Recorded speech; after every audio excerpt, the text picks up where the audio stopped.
asistir a esta anteúltima sesión del 10º SIMO de este año y por estar presentes en esta conferencia de Christophe Giudicelli, que es profesor de Historia Moderna en la Universidad de París-Sorbonne, París 4, que es investigador en el CNRS, el Centro Nacional de Investigación Científica de Francia, es director por la parte francesa del Centro Franco-Argentino de Altos Estudios en Ciencias Humanas y Sociales de la Universidad de Buenos Aires, director editorial de la revista Nuevo Mundo, Mundos Nuevos, y que coordina el nodo Poder y Dinámicas Sociales en los espacios fronterizos de la red columnaria. Christophe Giudicelli es especialista en el estudio de las fronteras en la América colonial, centrando sus investigaciones en la frontera norte de México y en la región del Tucumán, en el actual noroeste argentino. Focaliza sus estudios en temáticas como los conflictos bélicos fronterizos, la comunicación transfronteriza, la construcción y transformación de clasificaciones étnicas y trabaja también sobre la transformación científica de esas clasificaciones coloniales en la historia y antropología a partir de en épocas ya más tardías, durante el siglo XIX. Entre sus publicaciones encontramos Geopolíticas de la Guerra del Tepehuán, 1616-1619, en francés, editado en París en 2003, o junto a Jimena Obregón y Andrés Castro, en 2019, Reversos de la Conquista y Resistencias amerindias, las fronteras de la Sudamérica española en el siglo XVI. Ha editado o coeditado 4 obras colectivas con ediciones en Francia, España, México y Argentina, y traducciones también. Entre ellas Luchas de clasificación, las sociedades indígenas entre taxonomía, memoria y reapropiación, clasificaciones coloniales y dinámicas sociopolíticas en las fronteras de las Américas, la indianización, cautivos, renegados, misioneros y homme libre de los confines americanos, siglos XVI al XVIII, regímenes de alteridad, estados-nación y alteridades indígenas en América Latina. Ha escrito numerosos capítulos de libro y artículos de revista. Agradecemos mucho su participación en este SIMO. Agradecemos también que lo haga en un perfecto castellano que nos traslada a Argentina casi tanto como sus investigaciones. Bueno, muchas gracias. Me imagino me escuchan bien, ¿no? Sí, perfecto. Muchas gracias, Beni. Muchas gracias a Susana y a Marina por la invitación. Como lo decía justo antes de empezar, es una lástima, o sea, está bien, es una gran ventaja poder hacer esto de ambos lados del Atlántico, pero es una lástima no poder compartir lo que amerita toda investigación, es decir, una buena cerveza o un vino después del seminario. Pero bueno, esto ya lo haremos después del fin del mundo, cuando esto se termine, si es que se termina algún día. Está siendo larguito el cuento. Bueno, voy a empezar mi ponencia con una contextualización somera para situar, digamos, para dar un poco la situación del Tucumán en un marco más general de la normalización colonial que afectó el conjunto de los confines de los dos virreinatos españoles, la Nueva España y el Perú, a partir, digamos, de la segunda mitad del siglo XVI. Esta normalización puede resumirse a la lenta puesta en adecuación de la realidad social de la provincia periférica de ambos virreinatos con la ficción jurídico-política de su fundación en plena tierra de guerra por un puñado de conquistadores de segunda línea, en una situación que encontramos en casi todos los territorios periféricos en la misma época, sea, bueno, desde el Nuevo México hasta el sur chileno, pasando por Popayán, el Chaco, el Río de la Plata y por supuesto el Tucumán, que nos va a interesar más detenidamente en esta oportunidad. Esta última provincia, el Tucumán, es perfectamente representativa de aquellas tierras marginales abiertas a la colonización, en este caso en la estela de las guerras civiles del Perú de los años 1530, 1540, que habían opuesto a pizarristas y almagristas. Como es sabido, el primer partido lo ganaron los pizarristas,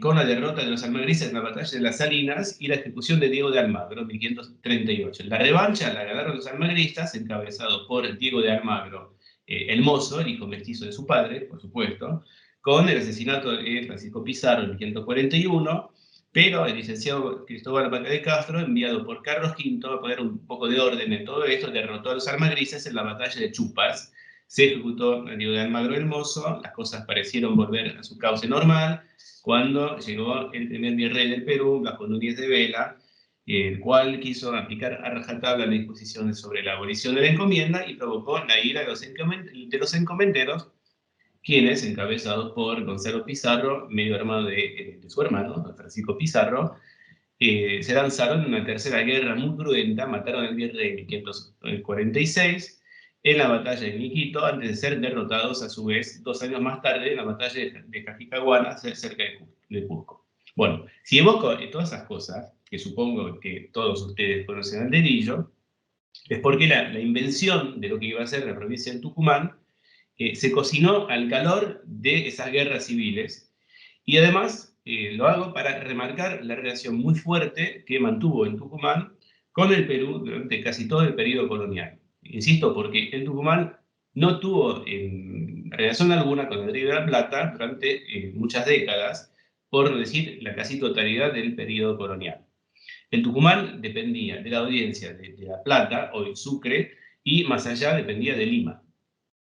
De hecho, la provincia se fundó entre dos movimientos centrífugas inmediatamente consecutivos a los episodios de las guerras civiles del Perú que acabo de evocar, y por eso insistí, pensé en evocarlos. En 1542, después de la derrota de los almagristas, el primer movimiento del licenciado Vaca de Castro fue el de descargar la tierra y derramar a la gente, bueno, cito, hablo en sus términos. La primera urgencia, de hecho, era sacar de en medio a todos aquellos conquistadores sin conquista y demás soldados de fortuna sin fortuna, todos aquellos espadachines que habían formado el grueso de ambos bandos en las guerras civiles y andaban armados y sin rumbo por las calles de las ciudades del Perú. Así fue como el enviado de Carlos V mandó inmediatamente una serie importante de entradas, una serie descomunal de entradas, literalmente a los 4 puntos cardinales del Perú, los 4 suyos del ex Tahuantinsuyo incaico, hacia el norte, hacia el este, hacia el oeste y hacia el sur. La primera entrada en lo que iba a ser el Tucumán, que era un territorio todavía sin explorar, fue confiada a 3 grupos de mercenarios que habían participado en las sucesivas batallas de las guerras civiles, 3 grupos que respondían a las capitanes Diego de Rojas, Felipe Gutiérrez y Nicolás de Heredia, que se vieron encargados de la exploración de un territorio bastante poco definido, como lo pueden constatar. Decía, hay noticias que entre estas provincias de Chile y el nacimiento del Río Grande, que llaman de la Plata, hay una provincia que se llama Tucumán, hacia la parte de la Mar del Norte, la que el cabo de la Sierra Nevada, que dice que es muy poblada y rica. Por manera que la cordillera de las Sierras Nevadas, que atraviesa esa provincia hacia el estrecho, queda entre las provincias de Chile y esta tierra. Bueno, no entro en el detalle. Digamos que en pocas palabras, la entrada fue un fracaso, duró varios años, fue un fracaso entre las guerras con los indígenas, las enfermedades y los conflictos internos a la oeste. Desapareció gran parte de la tropa y los pocos que lograron sobrevivir volvieron al Perú y fueron engullidos en las últimas batallas de la rebelión de Gonzalo Pizarro. Algún día habrá que hacer una historia de los desastres de la conquista. Lo que sí, a pesar del fracaso, habían sentado un precedente que fue retomado precisamente por Pedro Lagasca, el pacificador, apodado el pacificador porque llevó a cabo el proceso de pacificación después del aplastamiento de Gonzalo Pizarro. Lagasca le encargó en 1549 al caudillo Pedro Núñez de Prado, también expizarrista, pero que había tenido la buena idea de abandonar a su jefe antes de la última batalla, le encargó la fundación de una provincia de Tucumán, Juríes y Diaguitas, cuyas coordenadas correspondían con lo que habían dejado sus antecesores, digamos, los lineamientos de esa provincia que habían dejado sus antecesores. Bueno, dejaría aquí este preámbulo. Creo que ya tenemos un panorama bastante claro de la composición del grupo que emprendió la conquista de Tucumán y va a fijar las pautas de las relaciones con los indígenas en unas tierras perdidas en los confines meridionales del Perú. Se trataba de un grupo bullicioso, pobre y que iba a actuar en el marco derogatorio de esas provincias periféricas donde el control de la ley era más que escaso, y esto es un eufemismo. Bien.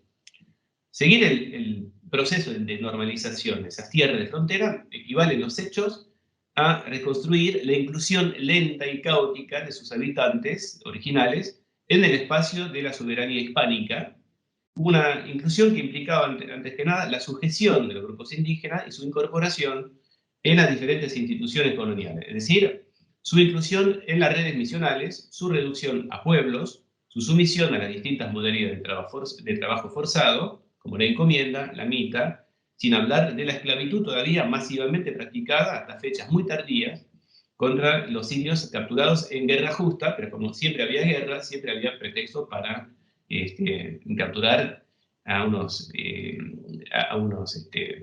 indios y declararlos como piezas.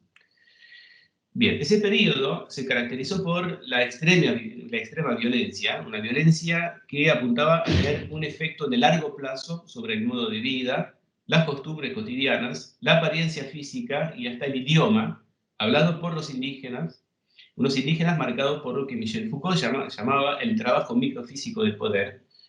Bueno, lo que voy a presentar aquí a grandes rasgos, ameritaría un tiempo claramente mucho más largo, pero bueno, es lo que tenemos, es el formateo o el moldeo de parte de los indígenas de los valles calchaquíes, o para hablar en términos de la época, voy a hablar de la domesticación de un grupo de indios de los valles calchaquíes llamados los indios pulares, que vivían en el norte de la región considerada. Para que todos nos situemos, en un primer momento los hispano-criollos llamaron diaguitas a los indios de lengua cacán que vivían en la parte andina del Tucumán, o sea, era una posición entre juríes, los indios de la parte de las tierras bajas, y diaguitas, los indios de la parte andina, ¿no?, del Tucumán.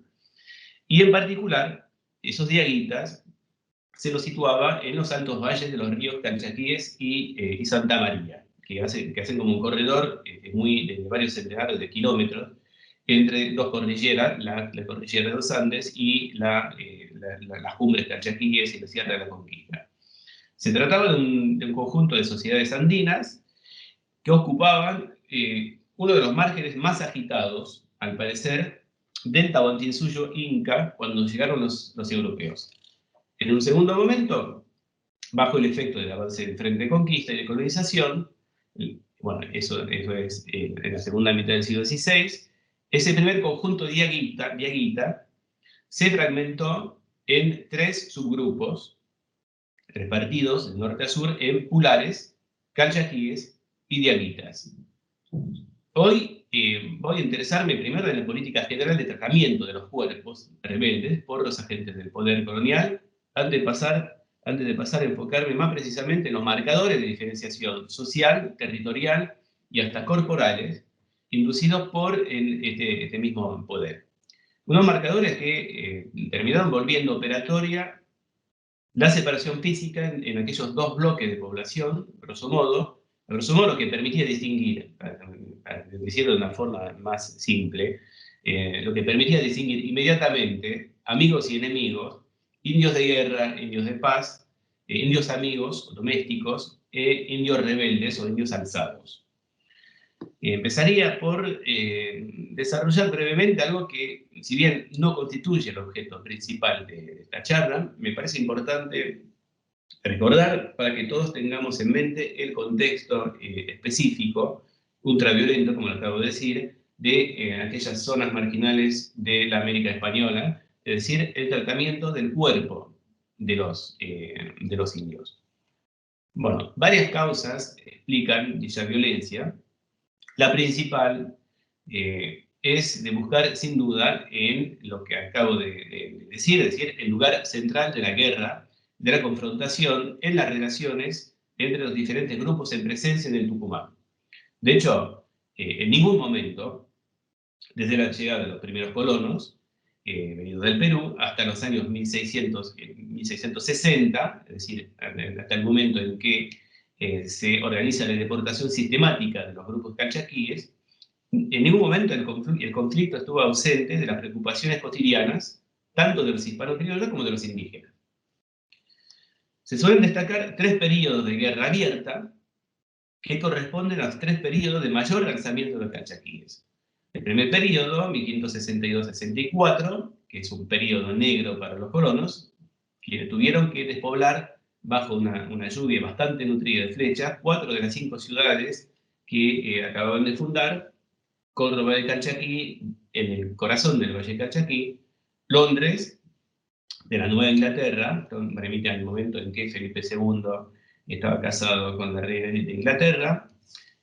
Londres, por cierto, existe todavía en la provincia de Catamarca y no tiene nada que ver con la capital inglesa. Cañete, la primera San Miguel de Tucumán, y Nieva, la efímera primera Jujuy. Los años, segundo periodo, los años 1630-1643, periodo conocido en la historiografía como el Gran Alzamiento, que fueron años de guerra total en toda la parte andina de la provincia, desde Salta hasta La Rioja. Por fin, el último periodo, el conflicto provocado a partir de 1658 por las intrigas de un personaje fascinante que es Pedro Bohórquez, acá el Inca de Tucumán, un embaucador sevillano particularmente dotado que logró engañar a medio mundo, a propios y ajenos.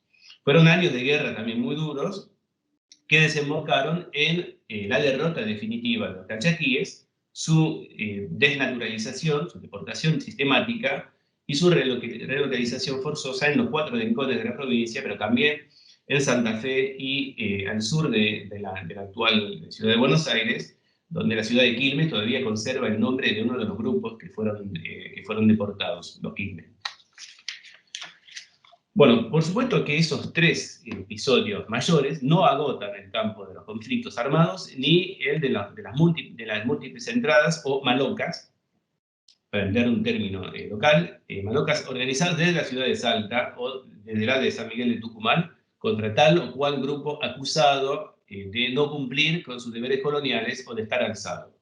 Hubo muchísimos más, pero es cierto que si esos 3 episodios de guerra caliente, por así decirlo, retuvieron particularmente la atención de los cronistas, fue porque corresponden primero con una ofensiva indígena importante y que llamaron en un segundo tiempo una respuesta de envergadura por parte de las autoridades coloniales, localmente, pero también desde la audiencia y desde las provincias vecinas. En todos los casos, los indios alzados son considerados culpables de una rebelión contra ambas coronas, la del rey, cuya soberanía desafían, y la de Dios, porque son apóstatas. En buen derecho, merecen todo el rigor de la represión y las medidas terribles previstas en el marco de la guerra a sangre y fuego: masacres, reducción a diversas formas de servidumbre, destrucción de las cosechas, envenenamiento de las fuentes, incendio de sus cultivos, destrucción de sus pueblos, deportaciones, etc. Los testimonios que nos llegaron de las campañas de pacificación siguen esta letanía que se vuelven casi monótonas, de tan repetitivas: indios ahorcados a lo largo de los caminos, cuerpos quemados, cabezas clavadas en picas a lo largo de kilómetros, bueno, en los cruces de caminos, cuerpos quemados, cabezas clavadas en picas, etc. Bueno, esto no es para nada privativo del Tucumán. Bueno, les cito otro caso que estudié cuando trabajaba en el norte de México, a fines de noviembre de 1616, en Durango, en la Nueva Vizcaya. Las autoridades coloniales no dudaron en masacrar a 75 indios de la ciudad, de los que sospechaban que podían haber sido implicados en la preparación de la ofensiva de los indios tepehuanes, que acababan de barrer con la casi totalidad de la provincia en pocos días. Bien, se mataron a 75 personas, se plantaron sus cabezas en los muros de la ciudad y sus cadáveres fueron desparramados en todos los caminos que llevaban a las puertas de la ciudad. Bueno, estas medidas de pedagogía por el terror tampoco eran privativas del mundo colonial, eso tampoco habría que olvidarlo. Se practicaban en Europa en casos extremos con el mismo lujo de crueldad. Recordemos el tremendo final, y solo es un ejemplo, de los anabatistas de Münster, 1536, la especificidad colonial. Si hay una especificidad colonial, estriba probablemente en el carácter masivo de la represión. Nunca se duda en organizar matanzas multitudinarias, preventivas, con el objeto de disuadir a los sobrevivientes y, por supuesto, de disciplinar a esos sobrevivientes.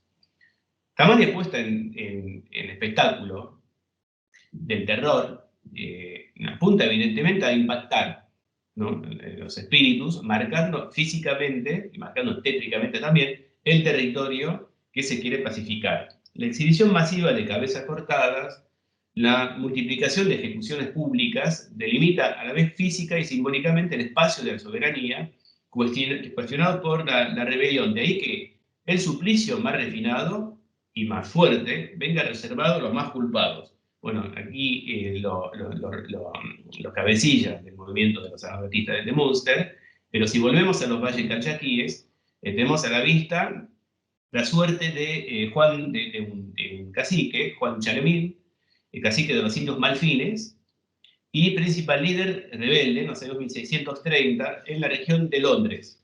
Bueno, después de varios años en la guerra, en 1636, fue apresado Juan Chalemín, ahorcado, hecho cuartos, descuartizado, y las partes más simbólicas de su cuerpo expuestas en diferentes partes del territorio para expiar, en cierto modo, su desacato. Su cabeza fue expuesta un tiempo en la picota de la ciudad de La Rioja y su brazo derecho en la ciudad de Pomán. La Rioja se encontraría, bueno, acá en división de la jurisdicción de La Rioja, y su brazo derecho en la ciudad de Pomán, que tenemos aquí. Pomán era una ciudad, o sea, era un pueblucho de mala muerte, mejor dicho, pero bueno, ciudad porque era la reencarnación, la cuarta reencarnación, el cuarto avatar, no de Buda, sino de la ciudad de Londres, que había sido destruida y despoblada 4 veces antes. Bien, así reportaba el capitán que había ordenado la suerte de nuestro amigo Juan Chalemín, el capitán Ramírez Contreras. Dicho maese de campo le condenó a muerte, hizo cuartas en su propio pueblo y horca y clavó su cabeza en el rollo de la ciudad de La Rioja, donde yo está, y él está en Londres de Pomán. Asimismo mandó clavar su brazo derecho para escarmiento y ejemplo de otros.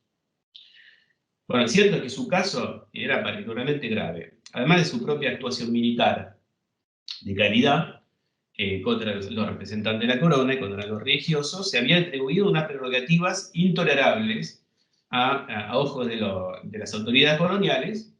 Esto lo ven acá. Tenía en su pueblo horca y árbol de justicia levantado en que ahorcaba a los indios, gente que le parecieran afecto a los españoles. Dicho de otro modo, usurpaba un derecho reservado al soberano o en su defecto a sus representantes, el soberano único dueño de la vida y la muerte de sus sujetos. Por eso también era muy importante la decisión del árbol, a cuya rama se lo ahorcó, el árbol de justicia, antiquísimo símbolo de poder en el viejo mundo, asociado a la justicia real que él se había atribuido.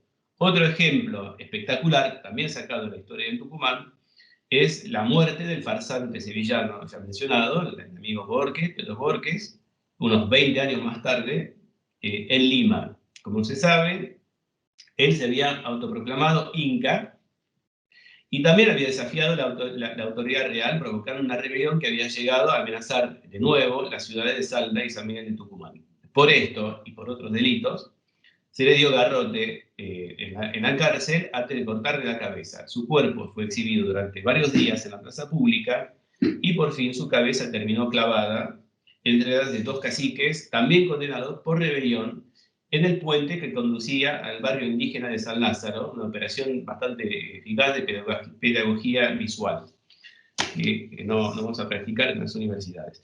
Esas ejecuciones masivas, así como el auténtico carnaval del horror, que eran los suplicios públicos de los responsables de rebeliones y demás crímenes de lesa majestad, constituyen el dispositivo en que participan de la construcción de un control social eficiente y particularmente espectacular.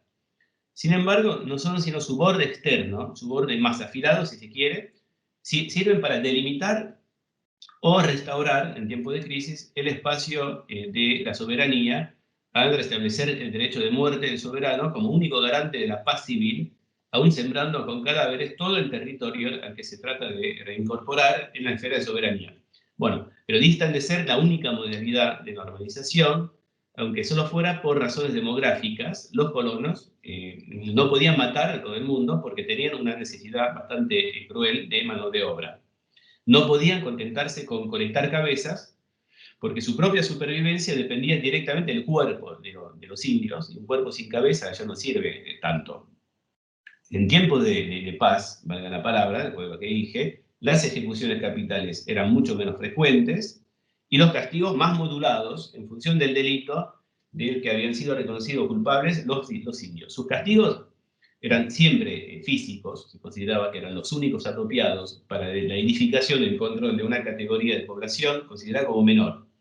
Igual que la máquina de la ley en la colonia penitenciaria de Franz Kafka, el cuchillo, las tijeras o el látigo grababan en la carne de los indios insumisos una pena proporcionada a su delito.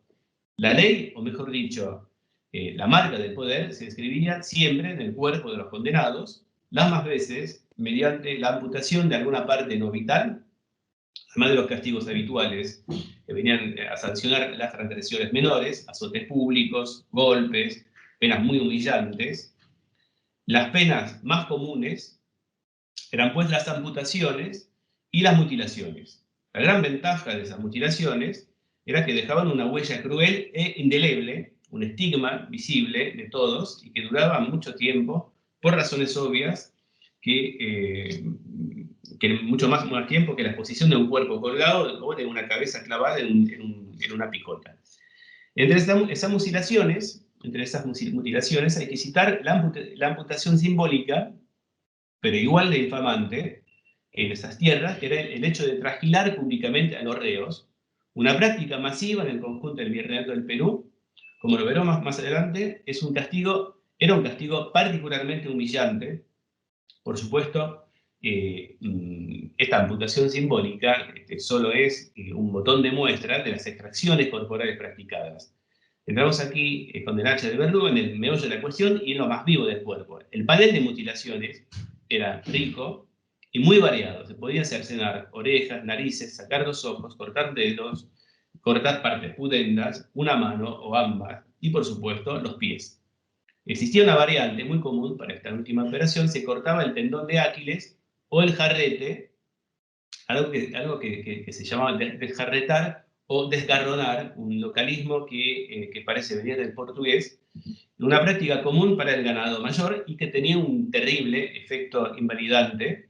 El efecto de esa amputación total o parcial de los miembros inferiores tenía una doble función, una función práctica, ya que les era ya extremadamente difícil reincidir, o sea, salir, fugarse con una pierna es más complicado, y también tenía una función simbólica en la medida en que el castigo se les aplicaba en el órgano culpable de su desobediencia, visibilizando enseguida la sanción sufrida por su transgresión. Dicho sea de paso, este castigo también se practicaba en otros espacios coloniales, como por ejemplo en la Antilla Francesa, donde se aplicaba sistemáticamente contra los negros y cimarrones que se habían fugado de las plantaciones. Bueno, el ya citado cacique Juan Charemín, antes de perder la cabeza y los miembros, llevaba la marca de ese castigo. Uno de los documentos que evocan su papel durante la guerra de los años 1630 lo presenta como indio cojo de gran valor, ardidez y crueldad, una fórmula escueta que acredita dicha hipótesis. O sea, es complicado de averiguar, pero la reiteración de ese mote de indio cojo es un buen indicador. La mutilación era muy frecuente, sin duda mucho más de lo que se piensa generalmente. Lo que sí, esta frecuencia de las mutilaciones parece inversamente proporcional a su mención en las crónicas y en los informes, en parte por razones prácticas. Esas medidas expeditivas eran autorizadas sin que se necesitara dejar nada escrito.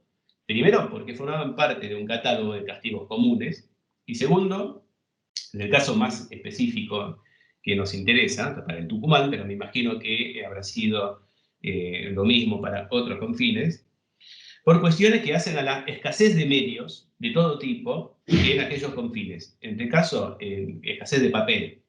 Bueno, a título de ilustración, encontré 2 mandatos remitidos por 2 gobernadores de la provincia a sus lugartenientes que explican la ausencia de toda huella escrita.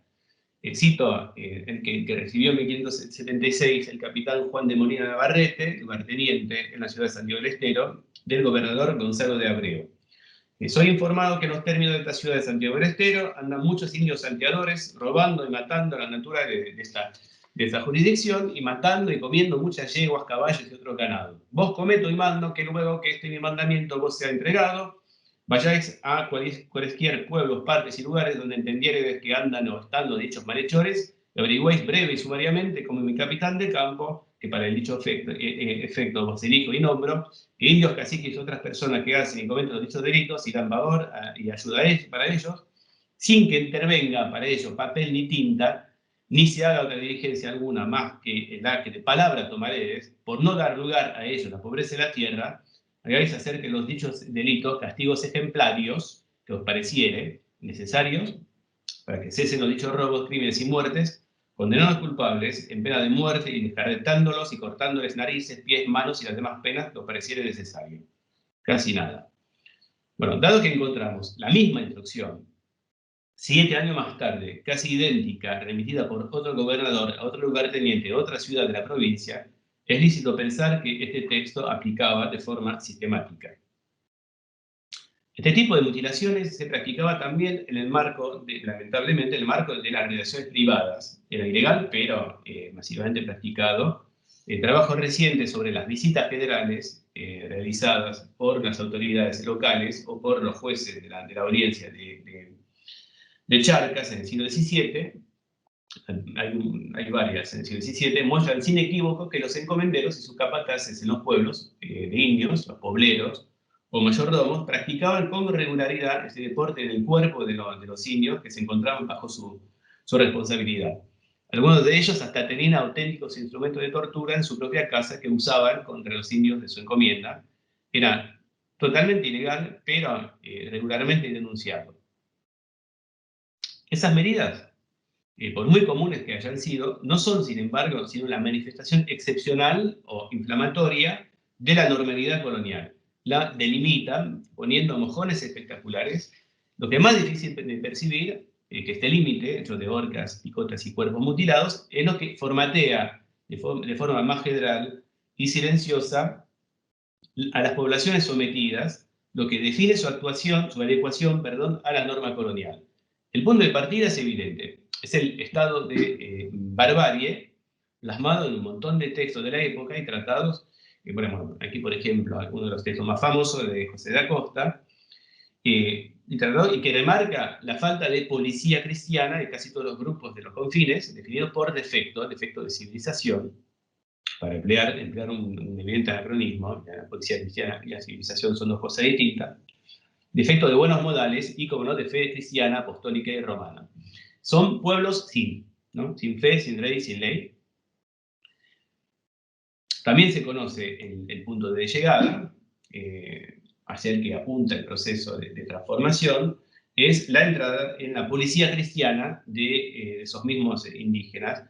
Aquí les traje unos dibujos mucho más tardíos, son del siglo XVIII y para el norte de México, para California, de Ignacio Tirsch, que es muy gráfico, ¿no? El antes y el después. Quedaría por entender, sin embargo, los mecanismos del proceso, mejor dicho, quedaría por evidenciar las tecnologías y los dispositivos que permiten el disciplinamiento, es decir, que hacen posible la incorporación de los indios de guerra, bárbaros, fieros y pericosos, en la esfera de obediencia, que permite, para citar un lema bastante citado de la época, transformarlos en gente. Bien, podemos a grandes rasgos ordenar esos dispositivos en 3 categorías: el encasillamiento territorial, la incorporación en el sistema productivo colonial y el tercer haz de transformaciones, más sutil y difuso, atañería el conjunto de modificaciones de conductas en el ámbito sociopolítico y cultural, para ir muy rápido, ¿no? Este último conjunto de transformaciones es el que nos va a interesar más de cerca a partir de ahora. Bueno, preciso de antemano que no está en mi intención ni tampoco en mi capacidad lanzarme en una teoría general, sería muy azaroso y prepotente de mi parte, y de todas formas excedería con creces los pocos minutos que tenemos. Me voy a limitar a un ejemplo acotado que ya había anticipado, el de los indios rotulados bajo el nombre de pulares en nuestras fuentes, es decir, una serie de grupos de indios hablantes del idioma cacán, como el resto de los grupos diaguitas, que ocupaban el norte del valle del río Calchaquí y parte del valle de Salta a la llegada de los hispanos criollos del Perú. Se trata de un caso muy interesante, bueno, por lo menos para los pocos que lo estudiamos, ¿no? Pero es interesante porque uno puede seguir con precisión, como vienen formateados, como indios amigos, en un tiempo relativamente corto, entre finales de los años 1580 y finales de los años 1620. Voy a resumir muy brevemente, entre la llegada de los colonos desde el Perú a mediados del siglo XVI y finales de los años 1580, esos pulares participan en todas las guerras contra los hispanocriollos. Entran en todas las alianzas que impiden cualquier poblamiento en la región interandina del Tucumán, de los valles calchaquíes. Por eso se los considera hasta entonces, lógicamente, como rebeldes o alzados, como indios de guerra, y se los considera como indios de Calchaquí.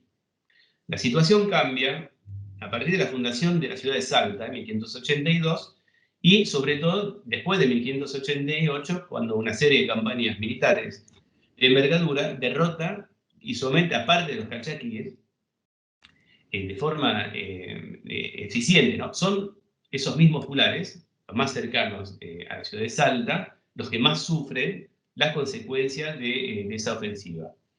Vencidos militarmente, parte de ellos es vendida como piezas, como esclavos, y todos están repartidos en encomienda a los fundadores de la ciudad de Salta. En pocas palabras, los pulares se encuentran sometidos a una presión que sus vecinos del sur, todavía llamados calchaquíes, logran sortear hasta entonces.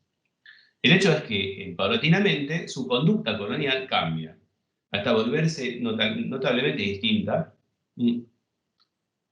entre, digamos, la última década del siglo XVI y principios de los años 1630, es decir, cuando empieza el gran alzamiento. En ese periodo se pierde prácticamente en las fuentes toda mención de la continuidad sociopolítica, lingüística y cultural que venían manteniendo hasta entonces con sus vecinos inmediatos. O sea, para decirlo de otro modo, ya nunca aparecen en las fuentes como calchaquíes, y la ruptura con esos calchaquíes parece total.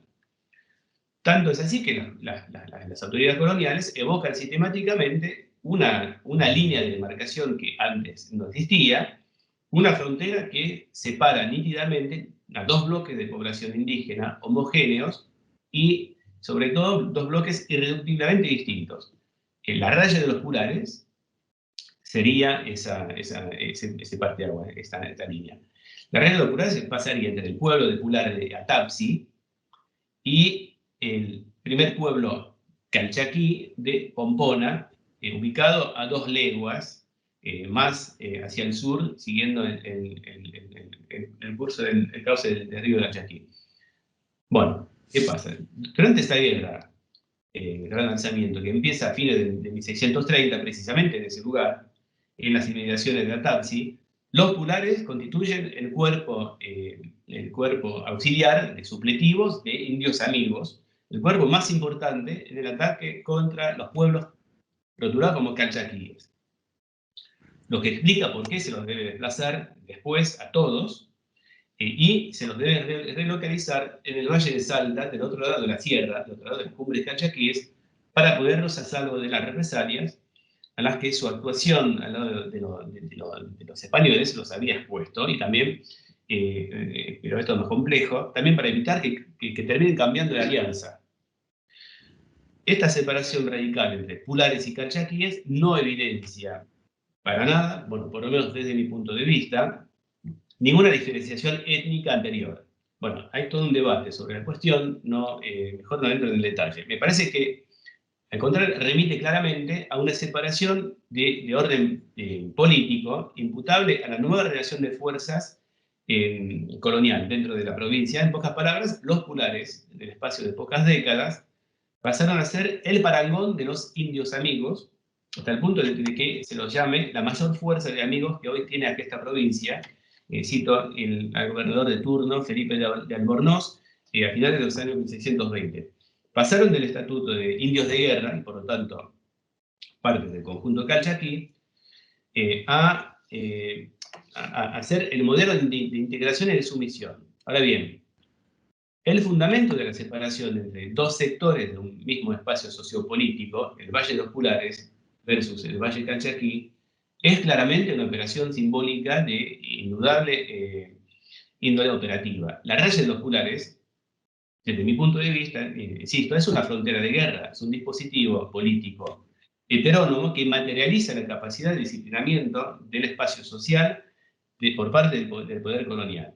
No plasma la separación entre dos grupos étnicos, es el fruto de un trabajo lento de formateo, de transformación, es el resultado del trabajo microfísico del poder colonial que termina instituyendo la diferencia. Estamos acá en el corazón de las dinámicas de poder. A partir de los años 1630, tenemos dos conjuntos perfectamente antagónicos en la economía de vigilancia de la provincia. Calchaquí por un lado, Pulares por el otro.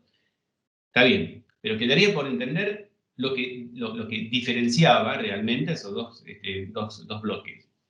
El parteaguas viene definido en función de su respectiva actitud ante los colonos hispano-criollos y no es sino el revelador último de una transformación a la vez más lenta y más profunda que remite al proceso de formateo que estamos rastreando acá. Las características de esta mutación son una serie de indicios inmediatamente reconocibles por los agentes españoles. Una actitud general, un modo de vida, un hábitat, una apariencia física y por fin el manejo de la lengua de comunicación colonial, en este caso el quechua o lengua general del Inca.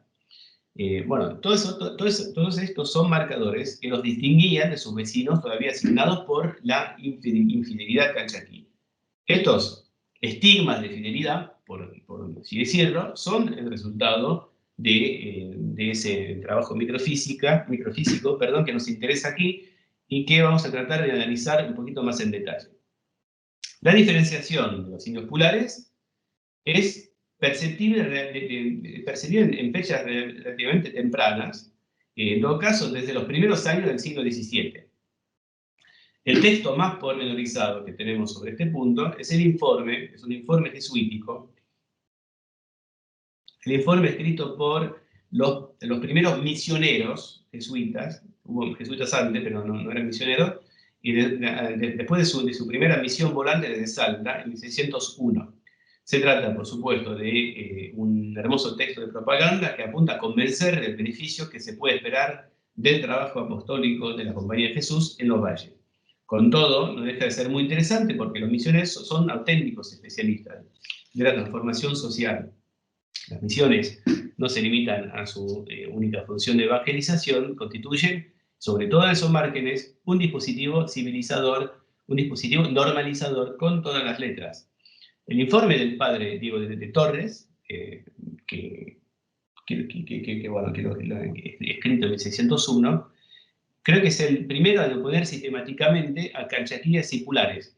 Es muy interesante también porque como especialista de la transformación, los jesuitas fueron los que más atención le dedicaron a los aspectos que después pasaron a llamarse etnográficos, es decir, atuendos, costumbres, detalles corporales, pintura, etc. Este relato, el texto muy gráfico, pone al escenario a los misioneros en un pueblo, o mejor dicho, en una reducción pular. Allí reciben la visita de dos caciques diaguitas. En este caso son calchaquíes, ¿no? Les cito la descripción del misionero, de la que se desprende ese cierto temor. Después del almuerzo vinieron a visitarles dos curacas con 10 diaguitas de otro pueblo vecino, cuyo aspecto y hábito es tan fiero que espanta. Llevan los cabellos largos y sin trenzar, revueltos a la espalda, y un cordón de lana hilada alrededor de la cabeza, en el cual meten varias plumas coloradas. Tíñense de negro la frente hasta los ojos, lo demás del rostro lo pintan de 1000 colores. Son corpulentos y de terrible aspecto. Desde las cejas hasta la cintura les penden 2 cordones de lana caprina de color de escarlata. Hombres y mujeres visten camisa que les llega hasta los pies, la cual se ciñen cuando van de caza o a la guerra o de viaje. No dejan nunca el arca ni la aljaba cargada de más de 50 flechas. Tienen fama de valientes y ser diestros en el ejercicio de flechar. Llevan en los brazos lazos de lana rosada reluciente, quedando los demás descubiertos hasta el hombro, y sandalias en los pies. Empezamos entonces en hacerles parte de nuestro deseo de salvarlos de la tiniebla, de la idolatría, y de hacer de ellos hijos de Dios, quien los creó y dio la vida, mostrándoles lo que debían hacer para recibir el santo bautismo. Nos respondió un viejo curaca: no hemos de dejar nuestras costumbres y no hemos de cortarnos el pelo como los demás. Eso decía por los pulares y chicoanas, bautizados poco tiempo antes, quienes se iban cortando el pelo a imagen de los indios del Perú, cosa que teníamos como una gran señal de que iban renunciando de veras a su superstición para abrazar la santa fe cristiana. Bueno, por supuesto, a pesar de la terca oposición de aquel viejo salvaje confitado en su barbarie y en sus supersticiones, un personaje típico de la literatura jesuítica, la visita de los padres surtió efecto milagrosamente. Al día siguiente, cuando pasaron por Taquigasta, nuestro pueblo en tierra de Calchaquí, su santa predicación se les había adelantado y ya habían producido los efectos deseados. Tocado por la gracia, los indios se habían preparado solitos para recibir el bautismo, y los padres fueron acogidos con ramadas, el camino fue bordeado de cruces, y sobre todo los aprendices, los neófitos, anticiparon los pedidos, las demandas civilizadoras de los jesuitas. Todos, por la gracia del Señor, se despojaron de sus hábitos y supersticiones gentilescas, cortándose el cabello y dejando de pintarse la cara con varios colores que les hacía parecer monstruos y fieros a guisa de animales, contentándose con una sola mujer los que tenían 2, trayendo sus idolillos para que los quemásemos, cantando en todo tiempo las alabanzas divinas. Bueno, por supuesto, esta progresión, esta presentación de la progresión de la buena nueva en las tierras del demonio, causa gracia por lo exagerado, y no es menos graciosa cuando uno mira el balance numérico presentado como resultado de esta primera incursión en el Valle: 1040 bautismos, 280 casamientos in facie ecclesiae en pocas semanas.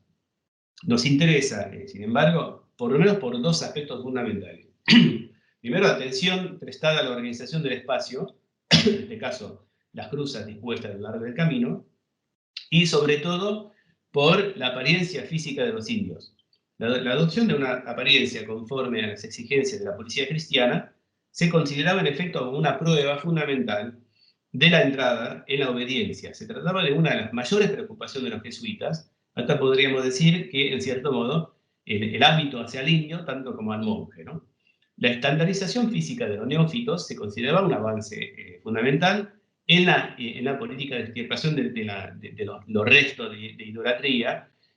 Bueno, ahí le remito a los trabajos de Guillermo Wilde, el cual va hasta hablar de etnogénesis misionera, bueno, misional, para calificar ese proceso de misionalización de los indios, de transformación total de la apariencia y de la vida cotidiana de los indígenas. Bueno, tal como lo anuncié, me detengo ahora en un detalle especial de este relooking de los indios: los cabellos, el corte de pelo. Solo me detengo sobre este punto porque esa historia de corte de pelo cobra una importancia particular en el Tucumán. Cristalizaba particularmente la tensión entre hispano-criollos y bueno, los jesuitas en particular, y los diaguitas, la Tosensu, particularmente reacios a que se le toque un pelo. Algo que sabemos desde la Guerra de las Galias, y hay algo que sabemos desde la Guerra de las Galias de Julio César, es que el cabello largo, la melena enmarañada y desalineada, tiene mala fama entre los defensores de la sociedad occidental y cristiana. Bueno, cristiana en tiempo de Julio César no. También tenía mala prensa entre los incas, para quienes eran también un estigma de barbarie. Aquí tienen, por ejemplo, a los aucas chilenos y a los charcas del Collasuyo. Aquí tenemos a otros indios melenudos, los andis amazónicos, ¿no? La observación del misionero, según el cual los buenos alumnos se cortan el pelo, a imagen de los del Perú, es por lo tanto mucho más que un mero comentario estético. La adopción del cabello muy largo, bien cortado, les pone en conformidad con la apariencia de lo que debe de ser el indio colonial estándar, el indio estándar. En el Tucumán, en todo caso, esta exigencia se percibía como una señal importante de sumisión, bien como una violencia extrema, dependiendo del punto de vista. En 1650, el padre Hernández de Torreblanca apunta así que los indios de sumisión, de lo que por otra parte se quejaba amargamente hasta entonces, parecen avanzarse un poco. En esa ocasión también lo que le permite medir el grado de entrada en la gracia y la civilización es el tamaño del pelo de sus neófitos. Cortándose el cabello parece que se mostraban más moderados. No obstante, esa exigencia solía percibirse como una afrenta o un castigo muy grave. Los encomenderos y sus mayordomos o pobreros usaban ese corte de pelo forzado como un castigo corporal, sabiendo que era degradante, tan degradante o más como los azotes. De hecho, cuenta entre los abusos más denunciados por los indios en ocasión de las visitas. Era tan sensible la cuestión capilar que podía aparecer en los momentos más incongruentes para nosotros y hasta en los momentos más críticos. Durante, cito la campaña militar de 1659, la campaña de desnaturalización, de deportación de todos los pueblos del Valle Calchaquí, en un momento en que el cerro está sembrado de cadáveres y de moribundos, que los indios se encuentran en una situación desesperada, solo aceptan rendirse bajo 3 condiciones. La primera de esas 3 condiciones es que no se les toque el pelo. Fue el mismo padre de Torreblanca que para la sazón hacía de capellán del campo, el que negoció la rendición de las condiciones. El señor gobernador me concedió una gracia y fue que a ningún indio se hiciese, aunque lo cogiesen prisionero, castigo de quitarle el cabello, azotarlo o desgarrarlo. Y su señoría me lo concedió y así se hizo. De modo que podemos medir la importancia simbólica que revestía el hecho de conformarse a las exigencias capilares de los colonos. Es todo menos un detalle. Por supuesto, esos comentarios que estoy haciendo aquí no son extensivos a todas las regiones. O sea, estructuralmente sí, pero por ejemplo, para los indios del Chaco la exigencia era distinta. En la medida en que los mocovíes, avipones, tobas, muchos de los indios del Chaco, llamados frentones por los españoles en los primeros tiempos, tenían por costumbre afeitarse en la parte anterior del cráneo. Y en ese caso, las exigencias de los jesuitas y de los españoles eran al contrario, que se dejasen crecer el pelo. Segundo elemento que aparece en filigrana aquí es la domesticación del espacio. En el informe que acabo de citar, el abandono de esas costumbres corporales salvajes, es decir, el cabello largo, las pinturas faciales, viene acompañado de la cristianización espontánea del espacio, ¿no? La acogida de los representantes de la verdadera fe con ramadas y cruces. Esta medida simbólica constituía en los hechos una ínfima parte de la cuadriculación territorial en la que los indios debían ser incorporados. De hecho, otra característica de los indios purares, que los diferenciaba nítidamente de sus vecinos calchaquíes, es que habían sido relocalizados sin duda por sus encomenderos en unos pueblos de reducción, que eran 7 o 9 según las fuentes, un proceso originado con la fundación de la ciudad de Salta y con el repartimiento de los indios. Se repartían los indios y los encomenderos se encargaban de reunir por la fuerza a sus indios, entre comillas, en unos pueblos creados para su propia necesidad. Muchas veces los pueblos de indios se encontraban en las mismas tierras de los encomenderos. Sobre esas reducciones pulares, el estado actual de las investigaciones arqueológicas no permite tener muchos conocimientos, pero bueno, los elementos que se conservan en la documentación colonial no dejan lugar a dudas sobre que eran fruto de un desplazamiento de población forzado, y que correspondía, por lo menos en parte, a lo que sabemos de esos pueblos de indios. Tenían una capilla, sin duda muy rudimentaria, y por lo menos uno de ellos, el pueblo de Huachipas, tenía un galpón abocado a almacenar las producciones agrícolas de su encomendero, lo que demuestra que sus pueblos estaban integrados en el circuito de circulación de bienes, por lo menos a nivel local, y tal vez más allá estaban integrados al mercado regional interno, gobernado por las actividades mineras de Potosí, en particular mediante la cría y el arreo de mulas destinadas al sector minero. Un sector bueno, iba a desarrollarse mucho más después, a finales del XVII y en el siglo XVIII. Pero bueno, volviendo a la transformación física y a la descripción de las poblaciones en un territorio cuadriculado, podemos decir que estos son elementos esenciales de la domesticación, pero que no son los únicos elementos. Quedan por detallar dos características diferenciales de los pulares que terminan de explicar su separación taxonómica con sus vecinos y parientes calchaquíes, que son, primero, su definición efectiva en el sistema de producción, y segundo, su adopción del quechua, es decir, del idioma de comunicación colonial. Bueno, voy a dejar de lado el primer punto, que es evidente, que ya evoqué varias veces y estoy hablando demasiado además. Solo lo menciono de paso, porque los pulares, entre todos los indios de los valles calchaquíes, eran los únicos en acudir a la mita y en trabajar efectivamente por sus encomenderos.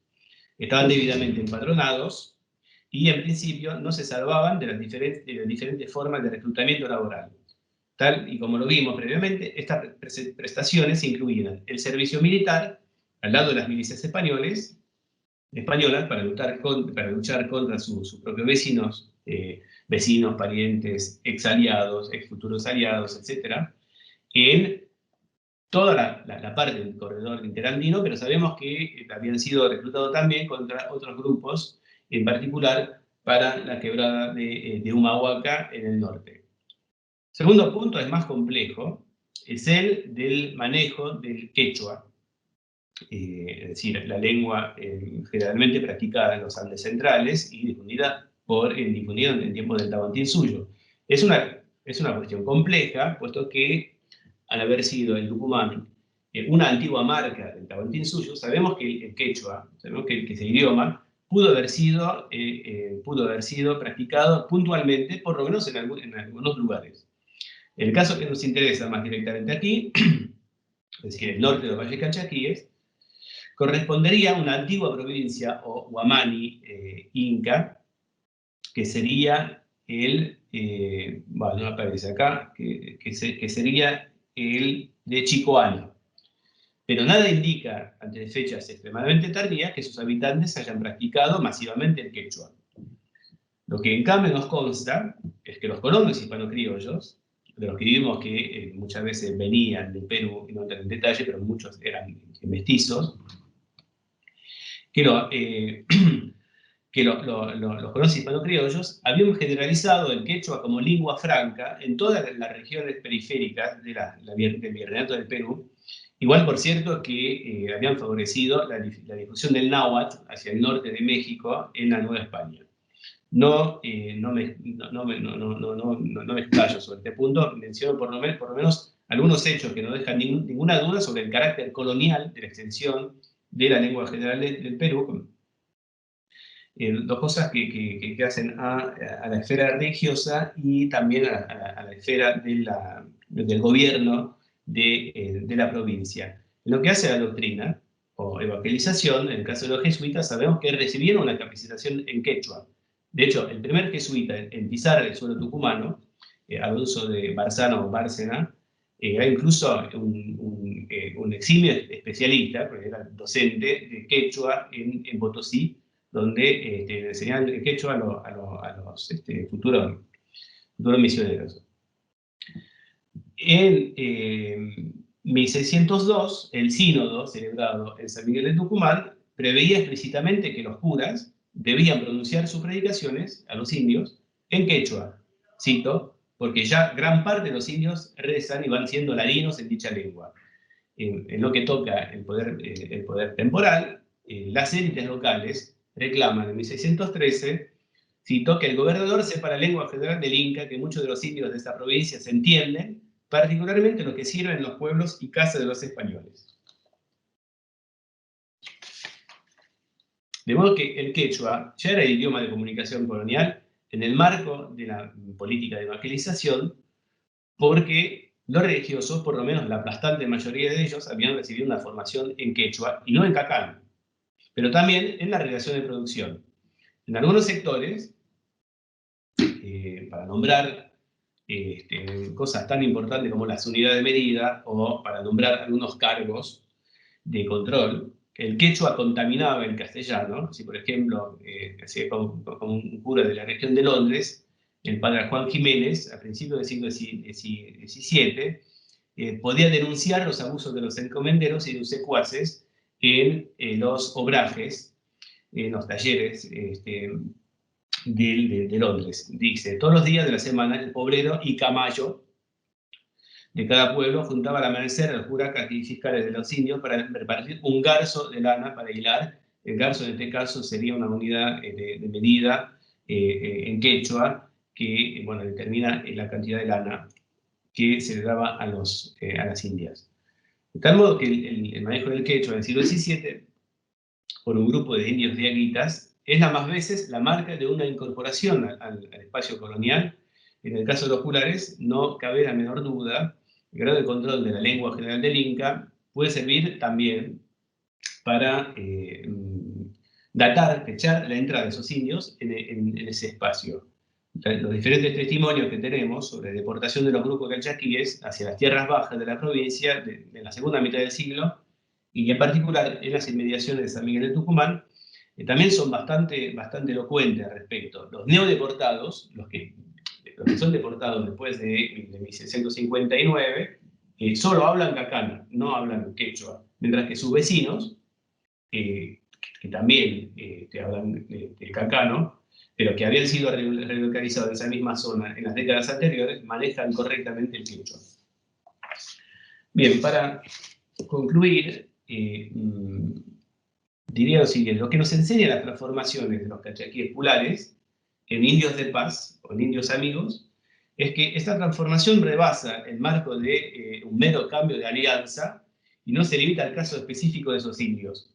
Se trata de un trabajo mucho más profundo, más insidioso, que actúa sobre la totalidad de las actividades de la sociedad pular o de las sociedades pulares y toca a lo más profundo de la vida cotidiana de los indios. Sus hábitats en pueblos de reducción, su apariencia física, corte de pelo, abandono de las pinturas faciales, adopción de una apariencia genérica de indio estándar, sus actividades económicas, se encuentran integrados en el circuito económico colonial, y hasta su lengua, la lengua que debían hablar, es decir, el quechua. Al final de su información por dispositivos coloniales, los indios pulares terminan efectivamente diferenciados en su hábitus, diferenciados de sus vecinos calchaquíes, que permanecieron todavía fuera del alcance de la dominación colonial, por lo menos de la dominación directa.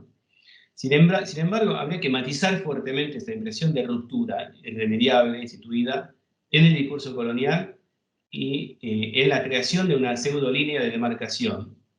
Y habría que evitar todo tipo de determinismo. Y esto sería el segundo aspecto de la cuestión, que obviamente no voy a detallar aquí.